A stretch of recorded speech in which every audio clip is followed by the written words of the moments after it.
अस्सलाम वालेकुम। मैं हूं फरूक सुहेल गोइंदी और मेरा आज का मौजू है, चूंकि सारी दुनिया में यानी कि पाकिस्तान के अंदर जो तजिए हो रहे हैं और ख़बरें हैं वो कल जो 13 दिसंबर को PDM का जलसा होगा उस हवाले से है।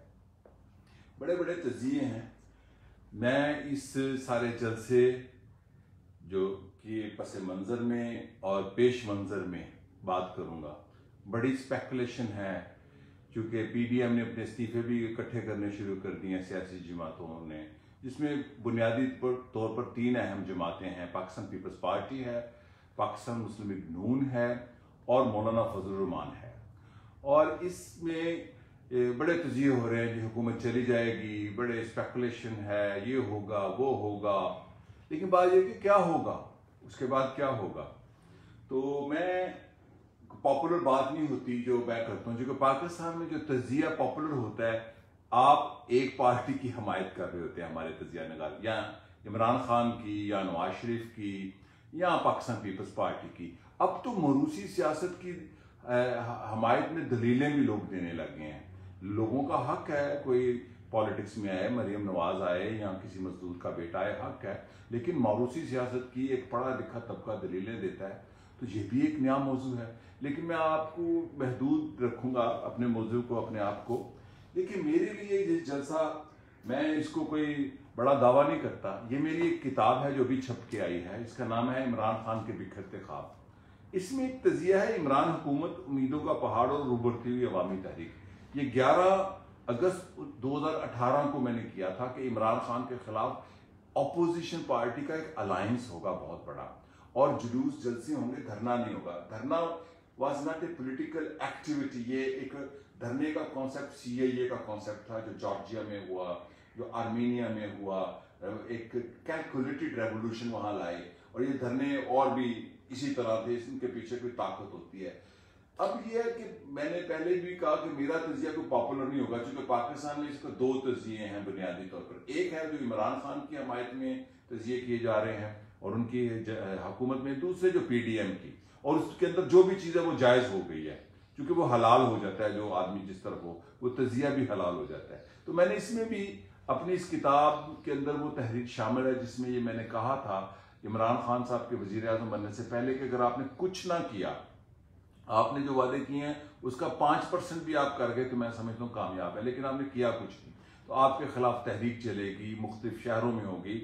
इसलिए कहा था, ये कोई प्रोफेटिक बात नहीं थी, ये एक विजनरी बात थी कि आपके खिलाफ जो सियासी जमातें, उनके पास सियासी कारकुन हैं ट्रेंड, वो एक बैकग्राउंड रखते हैं पॉलिटिक्स करने की। आप उनसे इतफाक करें, वो करप्ट हैं ना है, वो अलग बात है, लेकिन वो सियासी जमातें हैं। इसलिए इन्होंने जलसे रखे मुख्तलिफ शहरों में, और ये जलसों का सिलसिला आगे बढ़ेगा। अब बात यह है कि लाहौर में कल बहुत बड़ा जलसा होगा। याद रखेगा इमरान खान, वो भूल जाएंगे जो अक्टूबर 2011 में जलसा इमरान खान ने जहां से उठान ली थी और जलसे का इंतजाम किए गए थे। इमरान खान का एक नया आगाज हुआ था पॉपुलैरिटी का, उस जलसे को लोग भूल जाएंगे। लाहौर में बहुत बड़ा जलसा होगा। लेकिन अब ये है कि PDM ने इस्तीफों की बात की है और इस्तीफे इकट्ठे कर रहे हैं। उनके पास ये ताकत है, उनकी पार्टी का मैकेनिज्म ऐसा है, दोनों तीनों जमातों का, वो इस्तीफे इकट्ठे कर भी सकते हैं। लेकिन क्या उसके बाद पाकिस्तान बदल जाएगा? नहीं बदलेगा।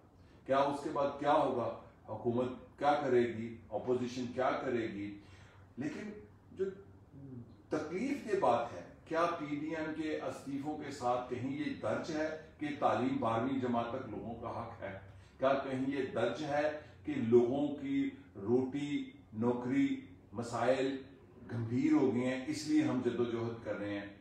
कि उनकी ज्यादा जद्दोजहद है कि हमारे मुकदमात जो उनसे हैं हमें टाइट किया जा रहा है, हमें ये किया जा रहा है। PDM के मेन जमातों के ये है कि हमारे साथ इंसाफ नहीं हो रहा। क्या कहीं ये जिक्र है कि मजदूर के साथ इंसाफ नहीं हो रहा, किसान के साथ इंसाफ नहीं हो रहा? क्या कहीं PDM ने कहा है कि 1976 की जो लैंड रिफॉर्म थी, जिसको ज़ियाउल हक ने रिवर्ट किया था, क्या किसानों को 12 एकड़ जमीन देने पर इख्तलाफ हुआ है? क्या लोगों को तालीम मुफ्त देने पर इख्तलाफ हुआ है? लोगों के बुनियादी हकूक देने पर इख्तलाफ हुआ है? को मुआशी बुनियादी ढांचे को बदलने पर इख्तलाफ हुआ है कि ये ढांचा जो सा मुआशी पाकिस्तान का है, ये जो पाकिस्तान का सियासी ढांचा है, ये रूलिंग क्लासेस का है। रूलिंग क्लासेस हुकूमत में आने वाले को नहीं कहते। आजकल की जो नई मर्केंटाइल मिडिल क्लास के नौजवान एक हुक्मरान तबका समझ लेते हैं। जो हुक्मरान तबका होता है, जो ताकतवर तबका होता है, जिसके पास वसाइल होते हैं, उसको हुक्मरान तबका कहते हैं। क्या ये सारी सियासत जो इमरान खान ने की वो इस निज़ाम को दरार डाल सकी? उसने भी नहीं डाली। क्या पीडीएम इस्तीफे लेने के बाद पाकिस्तान के अंदर इस निज़ाम को ढाने की तरफ जा रहा है? बिल्कुल नहीं।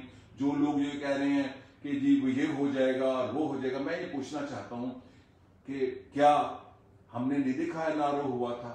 और वो एक अलग मौजू है। लेकिन मैं आपके साथ मुख्तसर बात करूंगा। यही लोग लीडर आएंगे, यही मरीम नवाज के साथ सिस्टम एस्टेब्लिशमेंट डील करेगा, आसिफ भुट्टो के साथ डील करेगा, बिलावल के साथ डील करेगा, अपने मौलाना फजलुर रहमान साहब के साथ डील होगी। और डील छोटी मोटी होगी, इनके मुकदमात के हवाले से डील होगी, इनके ऊपर प्रेशर कम करने के हवाले से होगी। इस डील में कहीं अवाम का फायदा नहीं रखा जाएगा, जो भी डील होगी। और यही लोग लीडर बनेंगे। कोई चूचे बेचने वाला लीडर बनेगा, कोई अंडे बेचने वाला लीडर बनेगा। क्या पाकिस्तान की किस्मत बदल जाएगी इस्तीफे लेने के बाद? तो ये है मेरा पीडीएम पर नुक्ता। तो मैं दूसरी तरफ इमरान खान से पूछना चाहता हूँ, आपके पास तो इक़्तिदार है, आप निजी महफिलों में, आप दानिशवरों की महफिलों में कहते हैं मेरे पास हल है।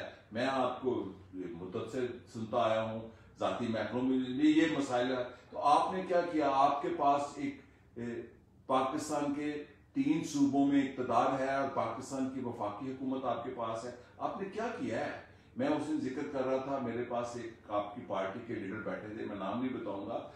मैंने कहा कि देखें, हनीफ रामे साहब एक शहरी वजीर आला थे पंजाब के, कोई जागीरदार नहीं थे, भुट्टो की हुकूमत थी। उन्होंने कम अज कम 5 मरले की जमीन तो दे दी, कच्ची बस्तियों को हकूक तो दे दिए। क्या किया आपने?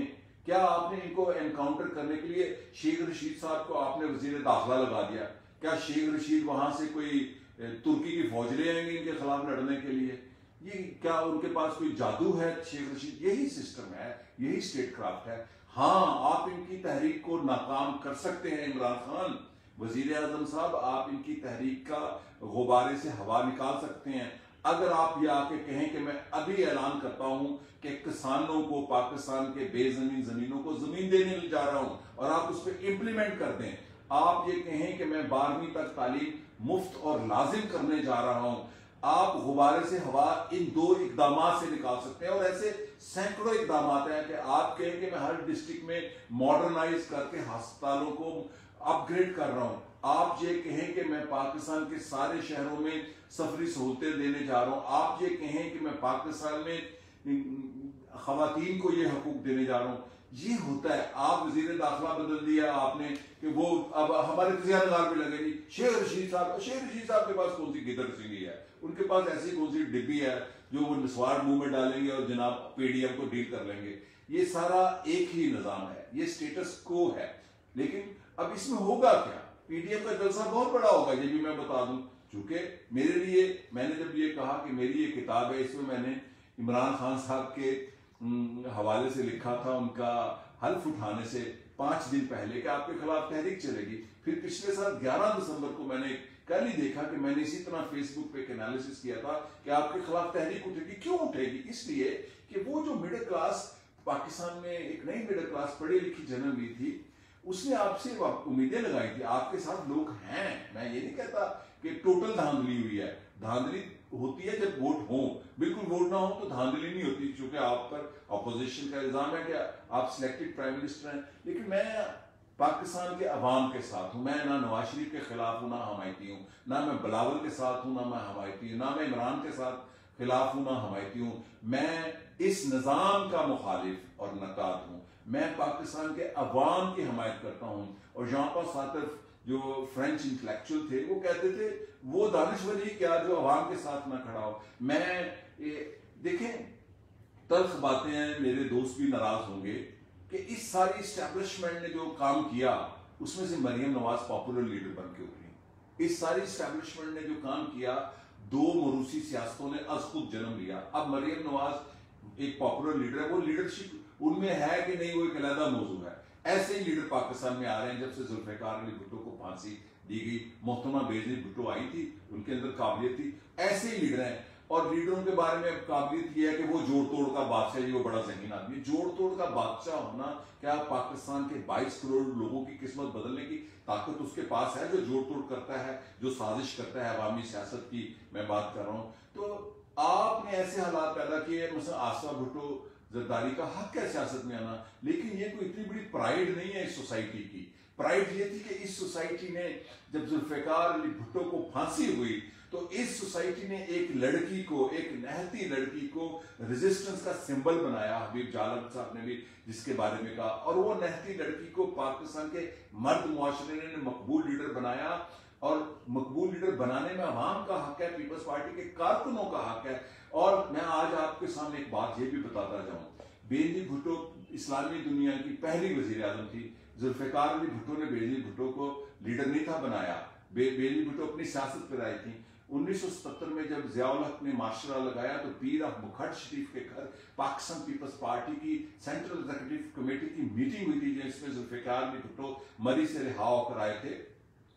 और उस मीटिंग में ये पूछा गया कि जुल्फिकार अली भुट्टो, अगर आप चेयरमैन साहब, अगर आप गिरफ्तार होंगे तो कौन होगा पार्टी का चेयरमैन? तो उन्होंने पता क्या कहा था? जो पार्टी के सीनियर वाइस चेयरमैन थे, बाबा सोशलिज्म शेख मोहम्मद रशीद होंगे। ये फैसला सेंट्रल कमेटी ने किया।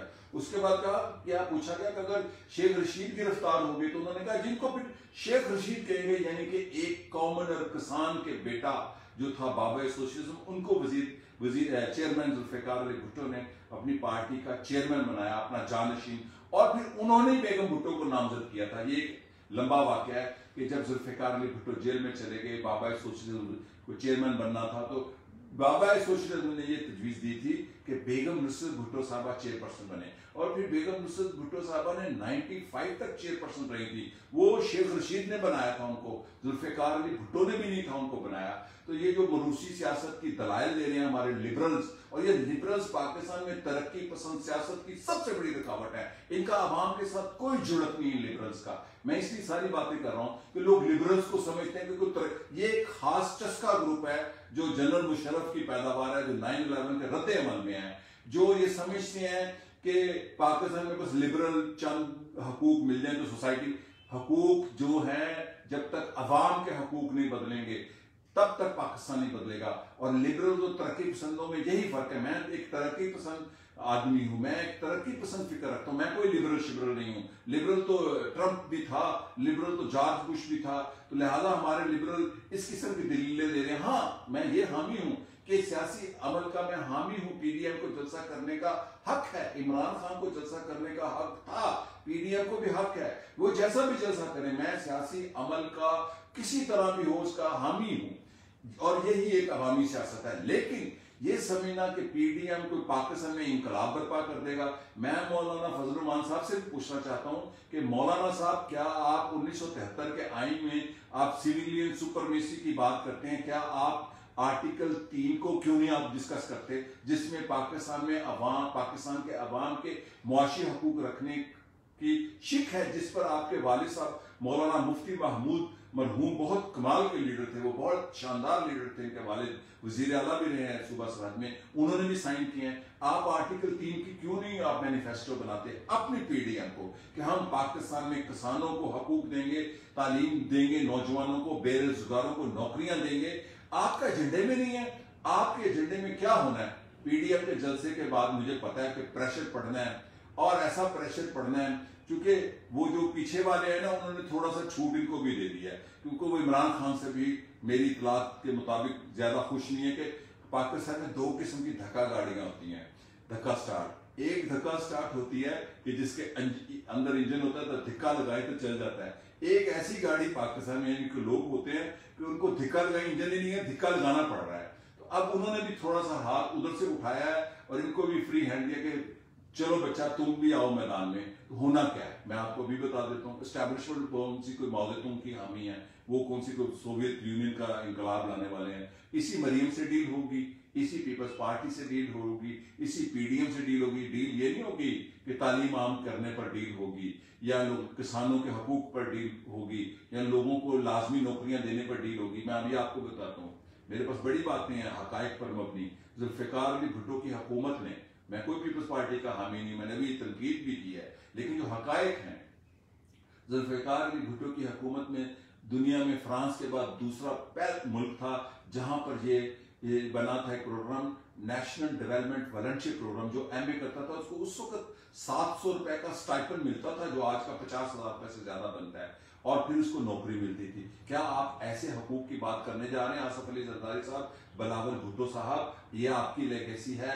आसफा जरदारी साहबा, आपकी तकरीर करने से लीडरशिप नहीं बनेगी। तकरीर तो एक लीडर का एक हथियार होता है। आपकी जद्दोजहद, आपकी जलसों में आने से जद्दोजहद में इतनी जद्दोजहद होती है। क्या आप आसफा भुट्टो अपने नाना की जो लेगेसी है, बिलावल भुट्टो अपने नाना की जो लेगेसी है, आप सोशलिज्म लाएंगे? आपकी पार्टी का आज भी नारा है कि हम मजदूरों की हुकूमत बनाएंगे। क्या आप अपनी पार्टी के मंशूर को पीडीएम के मंशूर के साथ जोड़ रहे हैं?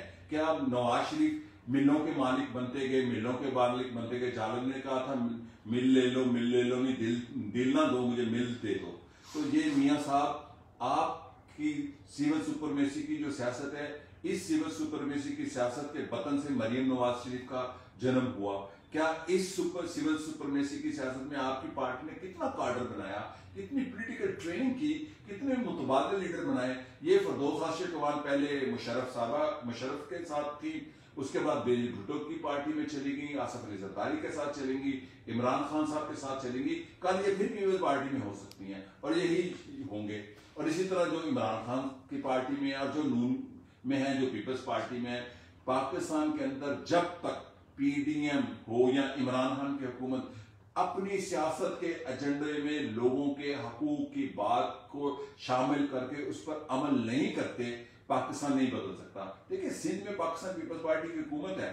अगर सिंध में उन्होंने, मुझे खबरें मिलती हैं कि अस्पताल बड़े अच्छे बने हैं, मैं बड़ा खुश होता हूँ, वहां स्कूल अच्छे बने हैं। सिंध बदल सकता था, क्यों नहीं बदल सकता?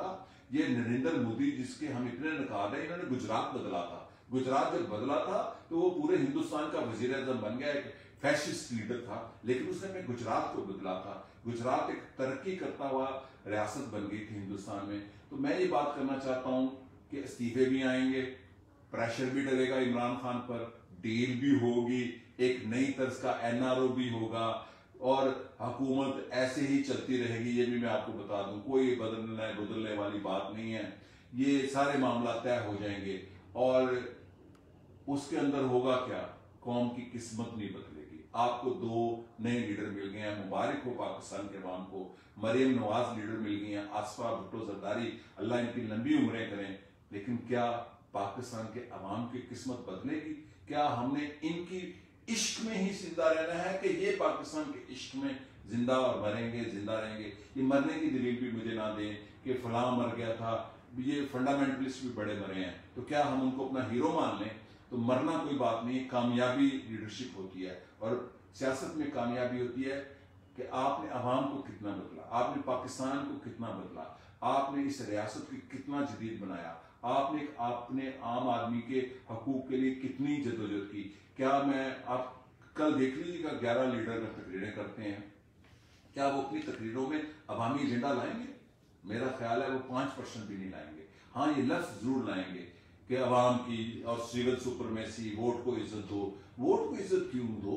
वोट को इज्जत तब मिलेगी जब आप वोटर को हक दें उसका, जब आप वोटर को उसका समाजी, मुआशी, तालीमी, सकाफती और अब बुनियादी हक दे दें, तो वोट को खुद ही इज्जत मिलेगी। तो पीडीएम का जलसा बहुत बड़ा होगा, कल बहुत बड़ा जलसा होगा, ठट्ठे मारता हुआ समुद्र होगा। आप पानी फेंक दे, हुकूमत पेट्रोल फेंक दे, वहां फरदौस आशिक अवान खुद खड़ी हो जाए वहां पर डिटेक्टर के सामने, जलसा बड़ा होगा। और ये इसी किस्म के लोग सियासत में रहेंगे, जिस किस्म की सियासत हो रही है, जैसे फरदौस आशिक अवान है।